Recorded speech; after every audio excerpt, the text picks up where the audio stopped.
USD, interest rate decisions in uncertain times. Commerzbank.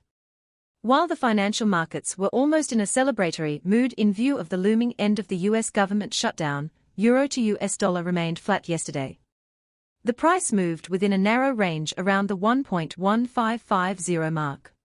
My colleague Michael explained yesterday that the US currency had recently benefited from a lack of US data as a result of the closure of many US government agencies. This support is now likely to disappear, which is why an end to the shutdown is actually a negative factor for the dollar. The reason is that the probability of a further rapid interest rate cut by the Fed has now increased, Commerzbank's head of FX and commodity research Thu Lan Nguyen notes. Fed has reasons to lean toward an expansionary monetary policy. Fed Chair Jay Powell pointed out after the Fed's September meeting that the FOMC was deeply divided on how to proceed. While some members favor continuing interest rate cuts, others would prefer to wait and see. One reason for a more cautious approach would be, according to Chicago Fed President Austin Goolsbee, for example, the lack of data due to the shutdown.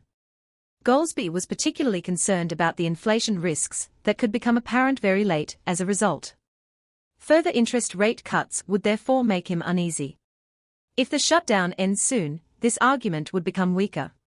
Of course, one could also argue the opposite. A significant weakening of the labor market could also become apparent late for the same reason, causing the Fed to fall behind the curve. This was the view expressed by San Francisco Fed President Mary Daly, who warned against keeping interest rates too high for too long in view of a weakening labor market. The question is which of the two scenarios would be worse, a weaker than desired labor market or faster rising inflation? History tells us it would be the former. In the past, the Fed has proven that it can bring rampant inflation back under control by means of restrictive monetary policy when necessary, even if this has not been without pain. The other scenario, a rapid slowdown in employment associated with a recession, may prove more difficult. In the current uncertain situation, due to a lack of reliable data on inflation and the labor market, I therefore believe that the Fed has good reasons to lean toward an expansionary monetary policy, regardless of the additional political pressure it is under. I consider the recent, albeit slight, decline in expectations of interest rate cuts to be unjustified and see it more as another argument for a weaker dollar.